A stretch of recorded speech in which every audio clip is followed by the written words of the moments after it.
Hello and welcome you all the students. Welcome once again. આપણે પાઠ વિશે ચર્ચા કરતા હતા. તમને ખ્યાલ છે યુનિટ 1 રીડ 1 વિશે આપણે ચર્ચા કરી રહ્યા હતા. વિડિયો લેક્ચરની અંદર આપણે છે એ જે સીનમાં ડિવાઇડેડ અલગ અલગ દૃશ્યોમાં જે વિભાજિત પાઠ છે, ખૂબ સરસ મજાનો પાઠ. યાદ જ હશે તમને કદાચ એનું નામ, પણ તેમ છતાં જો યાદ ન હોય તો અહીંયા સ્ક્રીન ઉપર તમે જોઈ શકો છો, the journey of my life from earth to the Everest. કે એના જીવનની અથવા તો એની જે જિંદગી છે એની સફર, the journey from earth two Everest, કે પૃથ્વી પરથી લઈ અને એટલે કે જમીનથી લઈ અને એવરેસ્ટ સુધીની જે સફર છે. The most inspirational story of Arunima Sinha. She was the first woman amputee who has the record to achieve at the Everest. Either she has or she was an amputee. બરાબર, કે તેને એક શરીરનું અંગ જે છે એ આકસ્મિક રીતે એ ઘવાઈ ગયેલ હોવા છતાં તે એવરેસ્ટ શિખર સર કરે છે. તો આટલી બધી પોતે જે છે એ મહેનત કરીને જે એની ઇન્સ્પિરેશનલ સ્ટોરી છે એને આજે આપણે અત્યાર સુધી છે એ 3 સીન છે એની અંદર જોઈ હતી. આજે આપણે ચર્ચા કરવાની છે ચોથા સીનની. આપણે 1 થી 3 સીનની અંદર આપણે જોયું હતું કે ભાઈ કઈ રીતના એને પેલા ઠગ લોકો છે એના દ્વારા અકસ્માત પહોંચાડી અને ટ્રેનમાંથી બહાર ફેંકી દેવામાં આવે છે.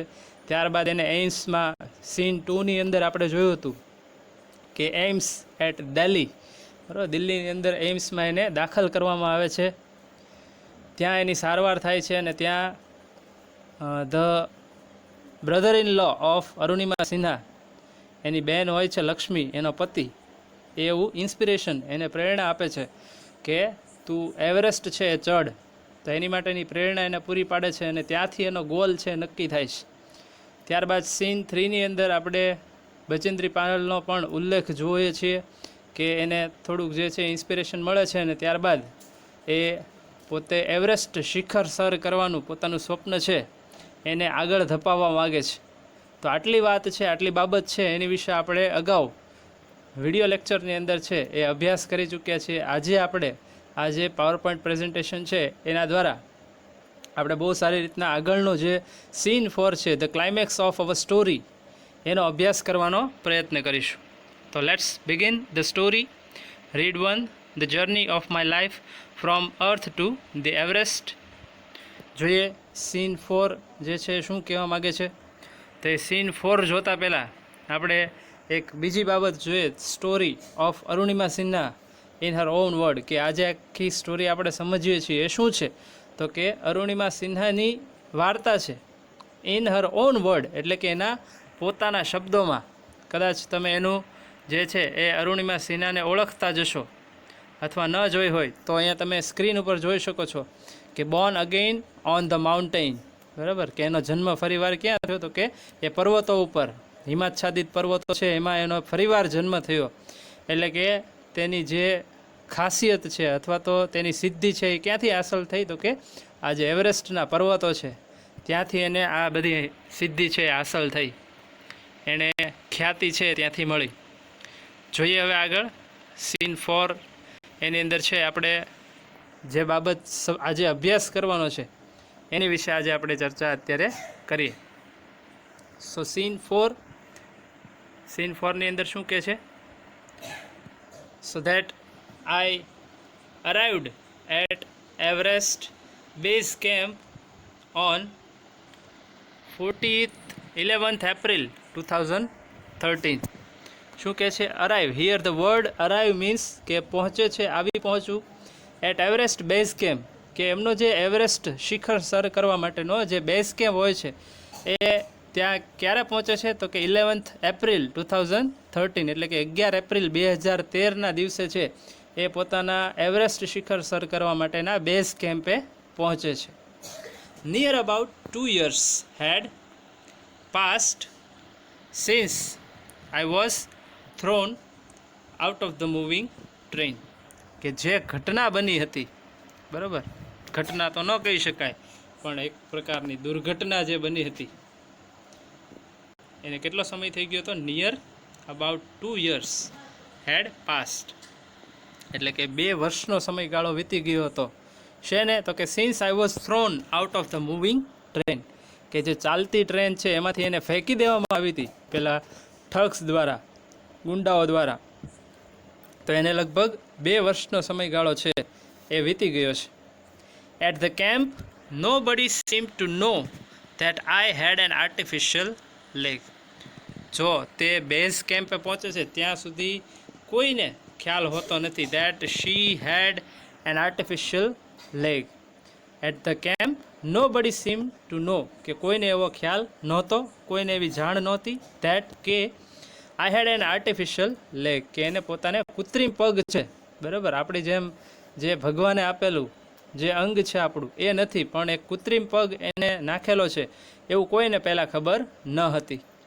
વન ડે વાઇલ રિટર્નિંગ, હવે ખબર ક્યારે પડે છે બધાને? તો કે વન ડે વાઇલ રિટર્નિંગ, જ્યારે તેઓ ત્યાંથી પાછા ફરતા હોય છે, my left leg got wet with snow, કે એનો જે ડાબો પગ છે, કે જે ડાબો પગ કપાઈ ગયો હતો, અને આર્ટિફિશિયલ લિમ્બ જેને આપણે કહીએ કે એક અંગ, એટલે એનું જે કૃત્રિમ પગ છે નાખવામાં આવ્યો હતો. So my left leg got wet, here the word wet means ભીનું થવું. તો એનો જે ડાબો પગ છે એ ભીનો થઈ જાય છે વિથ સ્નો, બરફને લીધે છે ભીનો થઈ જાય છે. બિકોઝ, કારણ કે I had slipped a couple of times on the slippery surface. શું કામ એનો પગ છે એ ભીનો થઈ જાય છે? તો કે છે કે I had slipped a couple of times. A couple of times means ઘણીવાર. On the slippery surface, slippery સરફેસનો મતલબ થશે સરફેસ એટલે સપાટી, અને સ્લીપરી એટલે કે જેમાં લપસી જવાય એવી સપાટી ઉપર છે એનો પગ, એ પોતે ઘણીવાર છે એ લપસી જાય છે. એના કારણે જે બરફ છે, તો એ બરફને કારણે એનો પગ છે એ કેવો થઈ જાય છે? એકદમ ભીનો થઈ જાય છે. નેક્સ્ટ મોર્નિંગ, બીજે દિવસે સવારે, I left the artificial leg out in the sun to dry. હવે જેને આર્ટિફિશિયલ લેગ હોય એને આ તકલીફની ખબર હોય, બરાબર. અથવા તો આપણે સમજી શકીએ કે કોઈને આર્ટિફિશિયલ લેગ લગાવવામાં આવ્યો હોય તો આવી કોઈ પરિસ્થિતિ થાય તો ત્યારે એને સૂકવવા માટે મૂકવો પડે. તો I left the artificial leg out in the sun to dry, કે મેં સૂર્યમાં છે, એટલે કે સૂર્યના તડકામાં છે એને સૂકવવા માટે એ પગને મૂક્યો.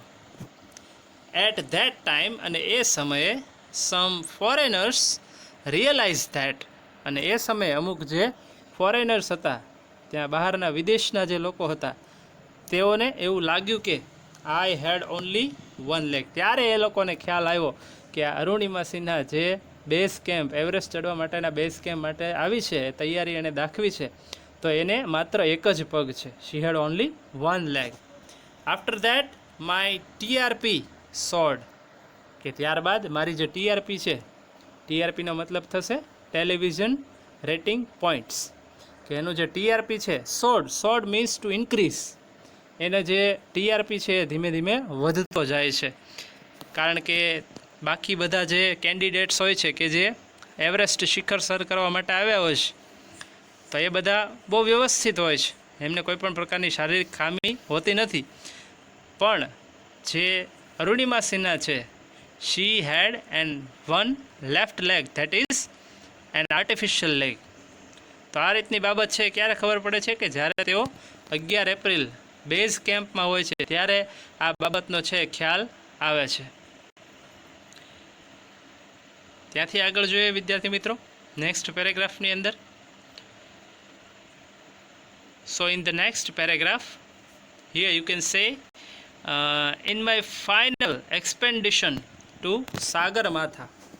તો અહીંયા જે એમ કહે છે કે final expedition, so word that has final expedition, expedition એટલે કે એનું જે ચઢાણ છે, બરાબર. તો એનું જે છેલ્લું ચઢાણ છે એમનું નામ શું છે? To Sagarmatha, the head of the sea, એટલે કે દરિયાનું માથું, એવું જે એ પર્વતનું નામ છે. ત્યાં the local name for the peak of Everest, કે એવરેસ્ટનું જે શિખર છે, here the peak, it is PEAK, peak એટલે કે ટોચ. એવરેસ્ટની જે ટોચ છે બરાબર, એનું એક લોકલ નામ છે, ત્યાંનું સ્થાનિક નામ છે Sagarmatha, the head of the sea. Nima Kancha was my mountain guide. તો અહીંયા આ નામ ખાસ આપણે યાદ રાખવાનું છે વિદ્યાર્થી મિત્રો. પ્રશ્નમાં તમને પૂછાશે કે that who is the mountain guide of Arunima Sinha, તો એનો જવાબ આવશે Nima Kancha. So Nima Kancha was my mountain guide. તો અરુણિમા સિન્હા એમ કહે છે કે નીમા કાંચા છે તે અમારો માઉન્ટેન એટલે કે પર્વતારોહણ જે એને કરવાનું હતું એની માટેનો એ ગાઈડ હતો. He was a nice and helpful Nepalese man who used to scold me at times when upset. કે he was a nice and helpful Nepalese man, કે એ ખૂબ જ સારો અને મદદરૂપ થાય એવો નેપાળી માણસ હતો. who used to scold me at times, કે તે ઘણીવાર મને ખીજાતો પણ ખરો. when upset, કે જ્યારે ઘણીવાર અપસેટ હોય, દુઃખી હોય તો ત્યારે તે મને ખીજાતો પણ ખરો. ત્યાંથી આગળ જોઈએ નેક્સ્ટ પેરેગ્રાફની અંદર, the last track to the peak of Everest began. હવે જે એને એવરેસ્ટ શિખર સર કરવાનો છે તો એવરેસ્ટ શિખર સર કરતી વખતે ધ લાસ્ટ ટ્રેક, જે છેલ્લો પડાવ છે, છેલ્લી બાબત અથવા તો છેલ્લી જે ટોચ ઉપર જ્યારે એને ચડવાનું છે, તો એ એક્સપેન્ડિશનની અંદર the last track to the peak of Everest began, કે એની શરૂઆત થાય છે એવરેસ્ટ ઉપર ચડવા માટેની એની શરૂઆત થાય છે. It was a very dangerous narrow path. આપણે જોઈએ છે વિદ્યાર્થી મિત્રો ઘણી જગ્યાએ ઘણી એવી હિલ સ્ટેશન, તો એવી બાબત હોય છે, ઘણી એવી જગ્યાઓ હોય છે કે જ્યાં ચઢાણ કરવું સામાન્ય રીતે આપણે કોઈ પણ એવું ટ્રેકિંગ કેમ્પ પર જઈએ તો એની ઉપર ચઢાણ કરવું પણ એટલું અઘરું હોય છે. તો અહીંયા તો વિદ્યાર્થી મિત્રો બરફ આચ્છાદિત આખો પર્વત છે, બરાબર, માઉન્ટ એવરેસ્ટ, તો એની ઉપર ચઢાણ કરવાનું છે અને તે અત્યારે at the peak of the Everest, જે એવરેસ્ટ પર્વત છે એની ટોચ ઉપર છે. તો એ જે રસ્તો છે એ છેલ્લું જે એક્સપેન્ડિશન છે એનું એ કેવું છે, ખૂબ જ અઘરું. It was a very dangerous narrow path, અને રસ્તો પણ કેવો છે, નેરો મીન્સ સાંકડું, બરાબર, તો એ રસ્તો પણ ખૂબ જ સાંકડો છે. આઈ સ્લીપ્ડ એન્ડ ફેલ વન્સ. તો એ જે સાંકડો રસ્તો હોય છે ત્યાં શું થાય છે, તો કે I slipped and fell once. Here the word fell means પડ્યું, બરાબર, ફોલનું ભૂતકાળનું રૂપ ફેલ. તો I slipped and fell once એટલે એ લપસે છે અને એકવાર પડે પણ છે, બરાબર. Even my oxygen was running out, અને એ સમય દરમિયાન એનો ઓક્સિજન છે એ પણ ધીમે ધીમે ખાલી થવા લાગે છે. I was struggling with my paining leg. હવે તે પડે છે એટલે સ્વાભાવિક છે, બરફમાં તો આપણને ખ્યાલ છે કે બરફની અંદર છે નોર્મલ જે આપણે જમીન હોય એની કરતાં વધારે વાગે, અને જે ઠંડી હોય એ ઠંડીના કારણે આપણા પગ છે, આપણું શરીર છે એ થીજી જાય. ઘણીવાર એવું પણ બનતું હોય છે, અને જેટલા ઊંચાઈએ જઈએ એટલું ઓક્સિજન છે પાતળો થતો જાય. તો her oxygen was also running out and she was struggling with her paining leg, કે એનો જે દુખતો પગ છે એના દ્વારા એ ખૂબ જ સ્ટ્રગલ કરે છે, ખૂબ જ જે છે એ સખત મહેનત કરે છે, બરાબર, સંઘર્ષ કરે છે. My Sherpa said I must quit, કે એની સાથેના જે વ્યક્તિ છે એને કહે છે કે તારે અહીંયાથી છોડી દેવું જોઈએ, કે અહીંથી ઉપર ચડવાનું રહેવા દેવું જોઈએ. ક્વિટ એટલે છોડી દેવું. But I knew that there was no going back. પણ એ કે મને ખ્યાલ છે કે અહીંયાથી ફરી પાછું જવાય એવું કશું છે નહીં. તો જો વિદ્યાર્થી મિત્રો આટલી મુશ્કેલી પડવા છતાં પણ એનું જે ડિટર્મિનેશન છે, એનો દ્રઢ નિશ્ચય છે એ જરા પણ હચમચતો નથી, જરા પણ ડગતો નથી. તો આ રીતે અરુણિમા સિન્હા છે એ પોતાની જર્ની છે એ આગળ વધારે છે, એકદમ નજીક પહોંચી ગઈ છે એવરેસ્ટ શિખર સર કરવાને. તો હવે શું થાય છે આપણે જોઈએ. I pushed forward through my sherpa kept insisting that I should return. I pushed forward through my sherpa, એને એના શેરપા એટલે કે જે વ્યક્તિ છે એ વ્યક્તિ દ્વારા એને આગળ ધપવા માટે કહેવામાં આવે છે. Kept insisting that I should return, અને એ પણ એને સમજાવવામાં આવે છે કે તારે અહીંયાથી પાછા વળી જવું જોઈએ. ટુ ઇન્સિસ્ટ એનો મતલબ થશે to say something, two return, કે એને ફરી પાછું જવા માટે છે કહેવામાં આવે છે. I have enough oxygen to reach the summit and hoist the country's flag. What happens afterward doesn't matter any more. I told Nima Kancha formally.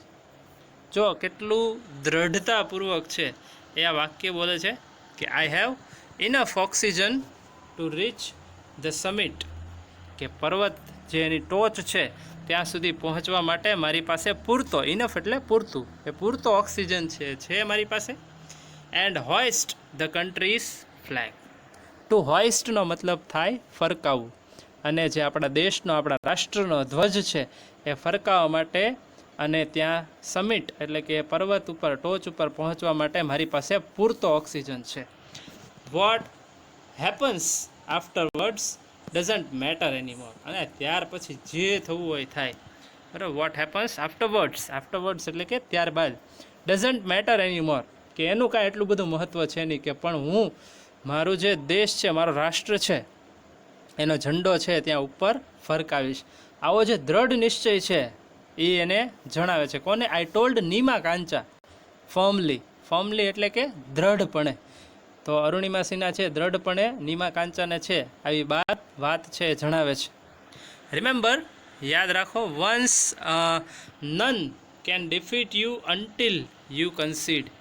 જો વિદ્યાર્થી મિત્રો એ પોતે અપંગ હોવા છતાં પણ કેટલી જે છે એ પોતાની તાકાત બતાવે છે. આટલું બધું સંઘર્ષ કરવા છતાં પણ એ આપણે સાજા નરવા હોય તેમ છતાં આપણે ઘણા કામ છે નથી કરી શકતા. પણ અહીંયા એનું જે વાક્ય છે એ આપણને બધાને પ્રેરણારૂપ છે કે none can defeat you until you concede, કે તમને કોઈ હરાવી શકતું નથી. ટુ ડિફીટ એટલે કે હરાવવું, કે none can defeat you until you concede, કે તમે જ્યાં સુધી સ્વીકારી નથી લેતા ત્યાં સુધી તમને કોઈ હરાવી શકતું નથી. તમે એકવાર હાર માની લીધી એટલે તમે હારી ગયા. એટલા માટે જ કહેવાય છે ને કે તમારો પ્રતિસ્પર્ધી તમે પોતે જ છો. જ્યાં સુધી તમે કોઈ પણ બાબત વિશે છે એ હાર નથી માનતા, તમે કોઈ પણ બાબત છે એમાં નમતું નથી મૂકી દેતા, ત્યાં સુધી કોઈનામાં એવી તાકાત નથી કે તમને ઝુકાવી શકે, તમને હરાવી શકે. એટલા માટે જ ઘણીવાર એવું કહેવાય છે કે જિંદગીમાં જો સારી રીતે જીવવું હોય તો તમારી જાત ઉપર છે તમને વિશ્વાસ હોવો જોઈએ. અને જાત ઉપર વિશ્વાસ ત્યારે જ હોય કે જ્યારે તમે એવું માનતા હો કે તમને તમારી સિવાય કોઈ દુઃખી ન કરી શકે, તમને તમારી સિવાય કોઈ રડાવી ન શકે, કોઈ હસાવી ન શકે, બરાબર. કારણ કે એટલી આપણી અંદર છે દ્રઢ નિશ્ચય છે એટલો હોવો ખૂબ જ જરૂરી છે. તો આ બહુ સરસ મજાનું વાક્ય છે વિદ્યાર્થી મિત્રો, જીવનમાં ઉતારવા જેવું. That none can defeat you until you concede. So yes, occasional failures will test you but keep trying. કે હા, કે જીવનમાં ઓકેશનલ એટલે કે પ્રાસંગિક, ફેલિયર્સ એટલે કે જે નાસીપાસ અથવા તો આપણે જેમાં ફેલ થઈ જતા હોઈએ, બરાબર, હારી જતા હોઈએ, તો એવા જે પ્રાસંગિક જે છે એવી અડચણો વિલ ટેસ્ટ યુ, એ તમારી પરીક્ષા લેશે. યુ બટ કીપ ટ્રાઈંગ, પણ આપણે પ્રયત્નો કરતા રહેવા જોઈએ. એક હાર આવી કોઈ પરીક્ષાની અંદર, તમે છે એક ફેલ થયા, ઓછા માર્ક્સ આવ્યા, તો એનાથી હારી જવાની જરૂર નથી. ઘણા વિદ્યાર્થીઓ, ઘણા વ્યક્તિઓ જે છે એ કોઈ પણ બીમારી સબબ, કોઈ પણ બાબતને લગી અને એમને એવું લાગે કે હવે જીવન વ્યર્થ છે અથવા હું કાંઈ કરી શક્યો નહીં, આવી જે હલકી વિચારસરણી રાખી અને પોતે છે એ ઘણીવાર ખોટું પગલું ભરી લેતા હોય છે, આત્મહત્યા સુધીના પ્રયાસો છે એ કરી લેતા હોય છે. તો આવી બાબત છે, તો એવા નાના નાના છે એવા ફેલિયર્સ તો જિંદગીમાં આવતા જ રહેતા હોય. બટ કીપ ટ્રાઈંગ, પણ આપણે એની માટે પ્રયત્નો તો કરતા જ રહેવા જોઈએ. આપણે પ્રયત્ન કરવાથી ચૂકવું જોઈએ નહીં. તો કેટલો સરસ મજાનો મેસેજ છે એના દ્વારા આપવામાં આવે છે. ત્યાંથી આગળ જોઈએ તો some doors of opportunity will certainly open, કે તમારા પ્રયત્નો કરતા રહેવા જોઈએ. શું કામ? તો કે સમ ડોર્સ ઓફ ઓપોર્ચ્યુનિટી, ઓપોર્ચ્યુનિટી એટલે તક, સમ કાઇન્ડ ઓફ ચાન્સ, કે તમારી પાસે તક હોય છે, વિલ સર્ટનલી ઓપન, એવું કહેવાય છે ને કે ભગવાન જ્યારે એક દરવાજો બંધ કરી દે એટલે બીજો દરવાજો તો ખોલી જ નાખે છે. એટલે આપણને એમ લાગે કે આપણે કંઈક સફળ થવાનું છે અથવા સફળતા માટે આપણો એક દરવાજો છે બંધ થઈ ગયો, તો ભગવાને બીજો એક સારો રસ્તો તો એની માટે શોધી જ રાખ્યો હોય તમારી માટે. બસ જરૂરત એટલી હોય છે તમારા પ્રયત્નની કે તમે પ્રયત્ન કરતા રહો. ત્યારબાદ શું છે તો કે જોઈએ, then I could see him following me even as I continue to drag myself to the top.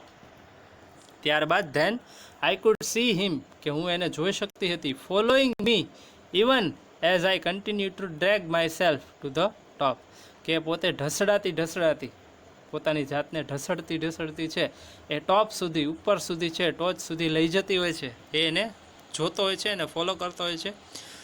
The drag walk drag continued till it finally happen, કે જ્યાં સુધી એ પોતે ટિલ ઇટ ફાઇનલી હેપન, એટલે કે જ્યાં સુધી અંતે તે ટોચ સુધી પહોંચી નથી જતી ત્યાં સુધી ડ્રેગ વોક ડ્રેગ, એટલે કે એ પોતાની જાતને થોડી વાર ઢસડતી જાય છે, થોડી વાર ચલાય એવી જગ્યા આવે તો ત્યાં થોડું ચાલે પણ છે, એ રીતના છે એ ચાલુ રાખે છે. ક્યાં સુધી તો કે ટિલ ઇટ ફાઇનલી હેપન, કે જ્યાં સુધી અંતે એ પહોંચી નથી જતી ટોચ ઉપર ત્યાં સુધી. ત્યાંથી આગળ જોઈએ આપણે in the next slide. What happen? It is a climax of our story. The top is a small 20 inch by 20 inch ice table. તો એ જે ટોચ ઉપર જ્યારે પહોંચી જાય છે અરુણિમ સિન્હા, તો એ કેટલી જગ્યા હોય છે તો કે the top is a small 20 inch by 20 inch ice table. તો એ બરફનો માત્ર 20 બાય 20નો જે છે એ એક ચોસલા સ્વરૂપે જે છે એક શીટ આપણે કહીએ બરફની, તો એટલી જ માત્ર છે એની ઉપર જગ્યા હોય છે. I saw several flags of various countries fluttering proudly, કે તે જુએ છે ત્યાં એ જે બરફ છે તો એ બરફ ઉપર જુએ છે.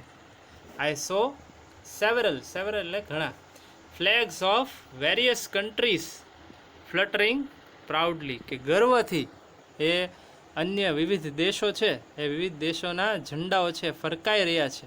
ટુ ફ્લટર એટલે કે ફરકાવું. I had lived this movement so many times in my mind, કે આ ક્ષણ છે એ હું મારા મનમાં, મારા માનસ પટલ ઉપર ઘણીવાર જીવી ચૂકી છું. કારણ કે એ પોતે એવરેસ્ટ શિખર સર કરે છે તો એ સર કરતાં પહેલાં અથવા તો ત્યાં ચઢાણ કરતાં પહેલાં પોતે મનથી માનસિક રીતે છે ઘણીવાર ત્યાં ચડી ચૂકી હોય છે. અને એવું કહેવાય છે ને કે તમારે ગમે ત્યારે કોઈ પણ યુદ્ધ જીતવું હોય, કોઈ પણ સારી જંગ છે એ જીતવી હોય તો એને તમારે પહેલાં મગજથી જીતવી પડે અને ત્યારબાદ જ તમે છે એ યુદ્ધભૂમિમાં અથવા તો રણભૂમિમાં છે એ લડી શકો અથવા જીતી શકો. So I did not have to be told, કે મારે એવું કહેવાની જરૂર નથી દેટ કે ફાઇનલી આઈ હેડ અરાઇવડ, કે હું હવે અંતે પહોંચી ગઈ છું. At 10:55 AM on 21st May 2013. ક્યારે પહોંચે છે તો કે 10:55 સવારમાં. ઓન 21st May 2030, 21 મે 2013ના દિવસે સવારે 10:55 વાગે એ ત્યાં પહોંચી જાય છે. I was on the top of the world. શું કહે છે કે હું દુનિયાના, વિશ્વના જે છે એ ટોચ ઉપર પહોંચી ગઈ હતી. I felt like dancing, crying and laughing at the same time. અને કેવો અહેસાસ થાય છે? આઈ ફેલ્ટ એ અનુભવે છે, લાઈક ડાન્સિંગ કે એને નૃત્ય પણ કરવું છે, ક્રાઇંગ રડવું પણ છે, and laughing at the same time અને હસવું પણ છે. જો વિદ્યાર્થી મિત્રો આવી કન્ડિશન આપણા જીવનની અંદર બહુ ઓછી આવતી હોય, પણ જ્યારે પણ આવી કન્ડિશન, જ્યારે પણ આવી પરિસ્થિતિ આવતી હોય છે એ આપણા જીવનનો એકમાત્ર એવો અમૂલ્ય ક્ષણ હોય છે કે જેની અંદર આપણે આપણું ડ્રીમ, આપણો ગોલ છે એ પૂર્ણ થતો જોઈએ છીએ, એને પૂર્ણ આપણે હાંસલ વ્યવસ્થિત રીતે કરી લઈએ છીએ. ત્યારે આપણને રડવાનું પણ મન થાય છે, હસવાનું પણ મન થાય છે, નાચવાનું, ગાવાનું મન થાય છે. તો આવી ક્ષણ છે જ્યારે અરુણિમા સિન્હા છે એ એવરેસ્ટ શિખર સર કરે છે ત્યારે એને એવો અનુભવ થાય છે કે I felt like dancing, crying and laughing at the same time. My mind was a kaleidoscope of emotions, કે એનું જે મન છે એ કેવું છે તો કે kind of kaleidoscope of emotions, કે એક લાગણીઓનો કેલિડોસ્કોપ હોય એવું એનું મન થઈ ગયું છે અત્યારે. Everyone has reason two B alive, કે દરેક વ્યક્તિને જીવવા માટેનું કોઈ કારણ હોય છે. મે બી ધીસ વોઝ માઇન, કે કદાચ આ હું અહીંયા પહોંચી એ મારું જીવવા માટેનું કારણ છે. I held my flag and raised both my hands high up to register my country's record, અને પોતે held my flag and raised both my hands high, કે એનો ધ્વજ છે એ રાષ્ટ્રનો ધ્વજ છે ફરકાવે છે. And both my hands high, અને બંને હાથ ઉપર ઊંચા રાખી high up to register my country's record, કે પોતાના રાષ્ટ્રનો જે એક રેકોર્ડ છે બરાબર એ રેકોર્ડ હાંસલ કરે છે. તો એ દર્શાવવા માગે છે, અને એવી રીતના પોતે એવરેસ્ટ છે શિખર સર કરી અને સૌથી પહેલી એવી સ્ત્રી બને છે કે જેને આર્ટિફિશિયલ લિમ્બ અથવા આર્ટિફિશિયલ લેગ હોવા છતાં તે એવરેસ્ટ સર કર્યું હોય. તો વિદ્યાર્થી મિત્રો, આટલી સરસ છે એ અરુણિમા સિન્હાની સ્ટોરી હતી. તો હવે અંતે આપણે એક સરસ મજાનું કોટ, સરસ મજાની વાત સાથે છે એ આજના આપણા લેક્ચરને છે એ પૂર્ણ કરશું. અહીંયા તમને તમારા સ્ક્રીન ઉપર જોઈ શકો છો તમે કે એક બહુ સરસ મજાનું વાક્ય આપ્યું છે કે there is no elevator to success, કે સફળતા માટે કોઈ એલિવેટરનો મતલબ થશે લિફ્ટ. આપણે જેમ કોઈ 5, 25, 15 માળની જે બિલ્ડિંગ હોય એમાં આપણે લિફ્ટનો ઉપયોગ કરીએ, દાદરા ચડી નથી જતા આળસને કારણે. તો સફળતા માટે કોઈ એવી લિફ્ટ હોતી નથી કે જેમાં તમે ઝડપથી બેસી અને બટન દબાવો એટલે તરત સફળ થઈ જાઓ. You have to take the stairs, તો એની માટે તો તમારે સખત મહેનત જ કરવી પડે છે. દાદરાનો જ સહારો છે તમારે લેવો પડે છે. તમે ધીમે ધીમે સ્ટેપ બાય સ્ટેપ આગળ વધો, બરાબર, એક એક પગલું આગળ વધો, બરાબર, એ રીતે તમે સફળતા છે એ પ્રાપ્ત કરી શકો છો. તો આવા જ કંઈક સરસ મજાના કોટ્સ આપણે જીવનમાં ઉતારીએ. આપણે એકાદ વિચાર છે એ પ્રમાણે જો આપણું જીવન કરી નાખીએ તો આપણું જીવન સફળ થઈ જાય. તો અને આવા જે ઇન્સ્પિરેશનલ વ્યક્તિઓ છે એમની પાસેથી પ્રેરણા લઈ અને આપણે આમાંથી ઘણું બધું શીખી શકીએ છીએ. તો આ પાઠના અંતે વિદ્યાર્થી મિત્રો, તમારે જે ટેક્સ્ટબુકની એક્સરસાઇઝ છે કરવાની છે, પ્લસ તમારે એસાઇનમેન્ટ તૈયાર કરવાનું છે કે જેની અંદર તમે ક્વેશ્ચન આન્સર લખ્યા હોય, બરાબર, અને એની PDF ફાઇલ છે એ તમને પ્રોવાઈડ કરવામાં આવશે. ઓકે વિદ્યાર્થી મિત્રો, ફરી મળીશું નવા વિડીયો સાથે. ત્યાં સુધી રજા આપો. જય સ્વામિનારાયણ.